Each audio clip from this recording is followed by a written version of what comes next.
Dive Podcast, straight talk on politics, national security, and America's future. With Robert Johnson and Linda Miller, we cut through the spin, tackle the tough issues, and give you the real story behind today's headlines. Subscribe now and hit the notification bell to stay informed. Welcome to the Deep Dive. Today, we're plunging into some really critical international developments. Absolutely, things shaping the global landscape right now. Our mission, well, it's to extract the crucial insights, really cut through the noise. Get a quick grasp of what's unfolding. Exactly. We'll be unpacking recent high-stakes news, battlefield shifts, strategic alignments. And those high-level diplomatic contacts, too. Right. It's a complex picture. It certainly is a period of intense activity, and these events really show how interconnected things are, understanding these shifts. From the immediate military actions. That's to the long-term strategic plans and diplomatic moves, yeah. It helps see that bigger picture. Okay, so let's start with Ukraine. Some striking news from the conflict zone there. A significant statement regarding the death of Sergei Zakharevich. Yes, commander of the 110th Separate Mechanized Brigade of the Armed Forces of Ukraine. It happened following a strike on Mariupol in the Dnipropetrovsk region. A tragic event. It is, and it's understood Ukrainian President Vladimir Zelensky has stated he's awaiting investigation results. Yes, and claims of losses among both military personnel and civilians. The geographical specifics are quite detailed, too. The strike was reportedly in the Kamyanska district of Dnipropetrovsk. Right, and Mariupol is about, 70 kilometers from Kamyansky? Approximately, yes. These details really underscore the precision and reach of these engagements. And how is this, or incidents like it, generally framed from the other side? What's the narrative from Moscow? Well, the Russian Ministry of Defense maintains a consistent stance. Yeah. They explain that their strikes in Ukraine are solely aimed at military and energy facilities, along with related infrastructure. So purely military or energy targets, according to them. That's the stated position. Now, while there weren't specific reports of strikes right in the Mariupol area from them, a summary from July 1st did indicate that units of the Dnipro group struck Ukrainian forces near Nikopol. Also in the Dnipropetrovsk region. Correct. And Nikopol is about 80 kilometers from Mariupol. So continued operations in that broader region seem indicated. This specific event, it highlights the relentless targeting of, high-value military assets. It's a pattern. It is, and it really underscores the ongoing intensity and, of course, the human cost of the conflict. We saw something similar back in April, didn't we? We did. Colonel Yuri Yula, former deputy commander of the 26th Separate Artillery Brigade. Based in Berdichev. Right. He died in a strike on Sumy. It just reinforces that grim reality for senior military personnel on the front lines. Such losses must impact operations morale. Undoubtedly. Okay, so from that intensity on the ground, let's pivot a bit. We're seeing nations recalibrating their strategic posture. And there's a significant development involving Russia and Belarus, a new missile system. Yes, this is quite major. Belarusian President Alexander Lukashenko announced the Russian Oreshnik system. Slated for deployment in Belarus by the end of 2025. Correct. This isn't just a weapon, it's potentially a new geopolitical lever. And the announcement itself was quite specific. Very. It's understood President Lukashenko and Russian President Putin agreed on this in Volgograd. Okay. And President Lukashenko emphasized that the first Oreshnik positions will actually be located in Belarus. Interesting. Tell us more about the timeline. How did this agreement come about? Well, President Lukashenko had initially requested this missile complex from Russian President Putin near the end of 2024. So the request was made last year? Yes. And subsequently, Russian President Putin had made an earlier statement confirming deployment in Belarus was possible second half of 2025. And the delivery is coordinated? It seems so. The understanding is these systems would be supplied to Belarus concurrently with delivery to Russian troops. So not just a sale, but an integrated military alignment. Exactly. It points to deliberate, high-stakes strategic planning. So this Oreshnik system, what exactly is it? What are its capabilities? Why is this deployment so significant? It's a crucial question because the capabilities are, formidable. Oreshnik is a medium-range ballistic missile, an MRBM. And it's unique in Russia's arsenal. Notably, it's the only officially declared MRBM they have.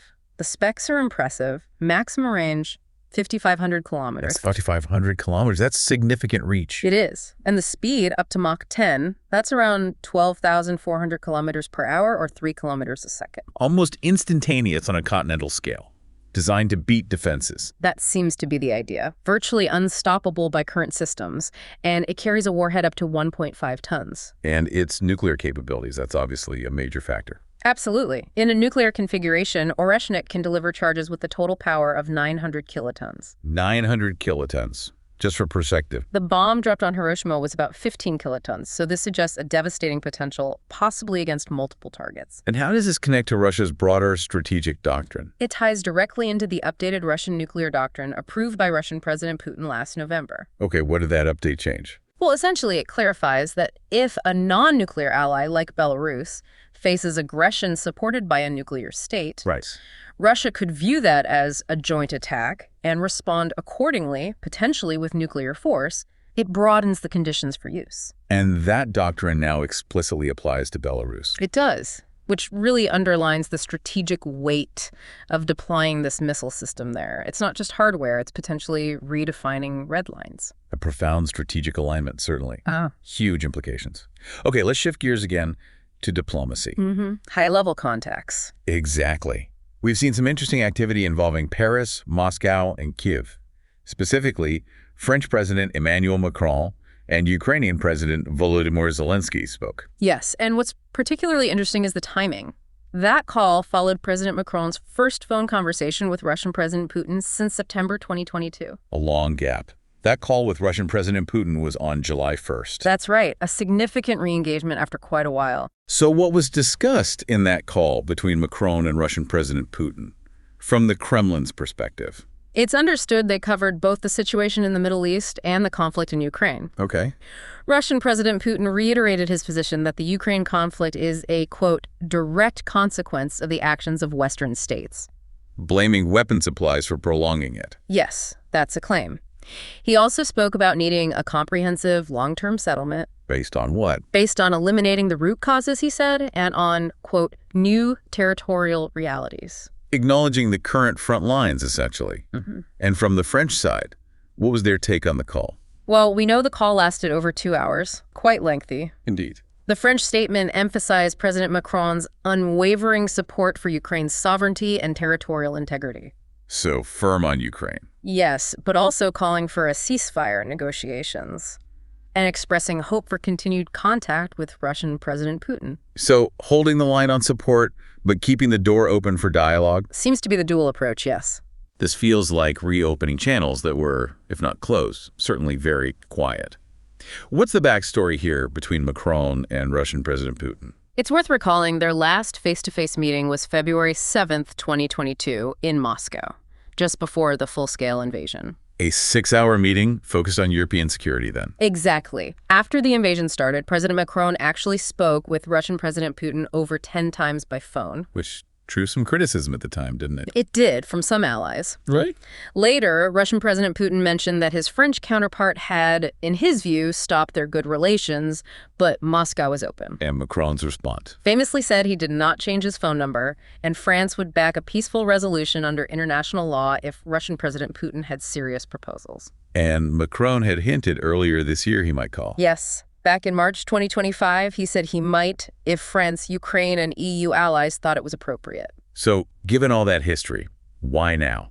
What do experts think triggered this call, and what are the wider implications?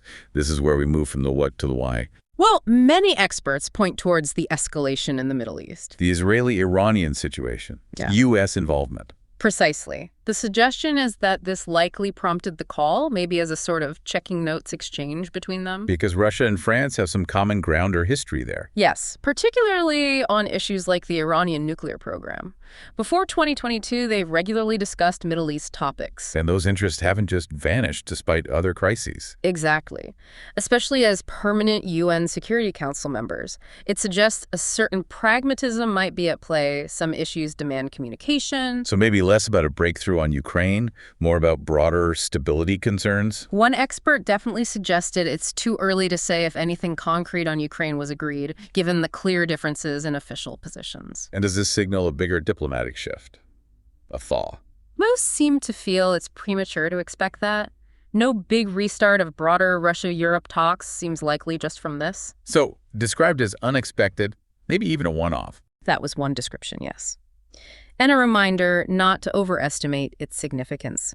We've seen similar contacts before. Like between Russian President Putin and former German Chancellor Scholz in 2024. Right, and those didn't lead to major breakthroughs. It's also noted that France's current influence in the Middle East isn't seen as being on par with the US or UK. So no cardinal breakthrough expected in Russian-French relations from them? That seems to be the consensus.